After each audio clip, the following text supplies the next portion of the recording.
പുതിയൊരു വീഡിയോയിലേക്ക് എല്ലാവർക്കും സ്വാഗതം. ഇന്ന് ഞാൻ വൻപയർ ഏത്തയ്ക്ക തോരനാണ് തയ്യാറാക്കി കാണിക്കുന്നത്.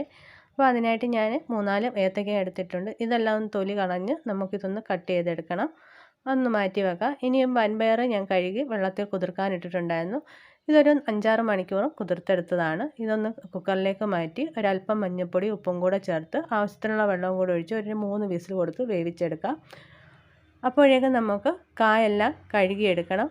ഞാൻ 2-3 തവണ ഇതൊന്ന് കഴുകിയെടുക്കുന്നതാണ്. അപ്പോൾ ഉപ്പും മഞ്ഞൾപ്പൊടിയും കൂടി ഇട്ട് വെള്ളത്തിലിട്ടിരുന്നതാണ്. എന്നിട്ടാണ് ഇത് കഴുകിയെടുക്കുന്നത്.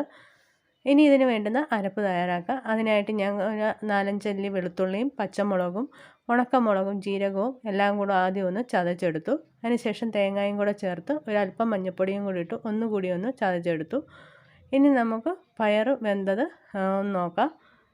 ഇനി ഇതിലേക്ക് നമുക്ക് കഴുകി വെച്ചിരിക്കുന്ന ഏത്തയ്ക്കയും കൂടെ ചേർത്ത് കൊടുക്കാം. അല്പം മഞ്ഞൾപ്പൊടിയും ഒരല്പം ഉപ്പും കൂടെ ചേർത്ത് ഏറെ വെള്ളം വെച്ച് വേണം നമ്മളിത് വേവിച്ചെടുക്കാൻ. ഏത്തയ്ക്ക ആയതുകൊണ്ട് ഒരുപാട് വെള്ളം ഇത് ആവശ്യമാണ്. അപ്പോൾ നമുക്കിതൊന്ന് വേവിച്ചെടുക്കാം. അപ്പോൾ ഒരു 2 വിസിലും കൂടെ കൊടുത്ത് ഇതൊന്ന് വേവിച്ചെടുക്കാം. ചീനച്ചട്ടി അടുപ്പത്ത് വെച്ച് കൊടുക്കാം. അതിലേക്ക് കുറച്ച് വെളിച്ചെണ്ണ ഒഴിച്ച് കൊടുക്കാം. കുറച്ച് കടുക് ഇട്ട് കൊടുക്കാം. കടുക് പൊട്ടി വന്ന സമയത്ത് അരിഞ്ഞു വെച്ചിരിക്കുന്ന കൊച്ചുള്ളിയും കറിവേപ്പിലയും കൂടെ ചേർത്ത് കൊടുക്കണം.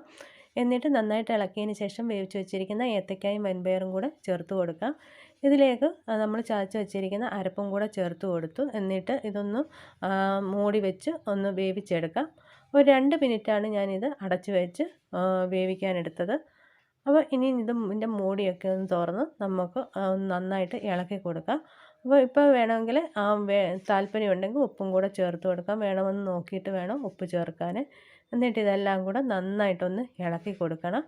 ഇപ്പോൾ നമ്മുടെ തോരൻ ഏകദേശം റെഡി ആയിട്ടുണ്ട്. ഇനി ഇതിലെ വെള്ളമെല്ലാം വറ്റിച്ച് നമുക്കെടുക്കാം. ഇപ്പം നമ്മുടെ ഏത്തയ്ക്ക വൻപയർ തോരൻ ഇവിടെ റെഡി ആയി കഴിഞ്ഞു. എല്ലാവരും ഇതുപോലൊന്ന് ട്രൈ ചെയ്ത് നോക്കണേ.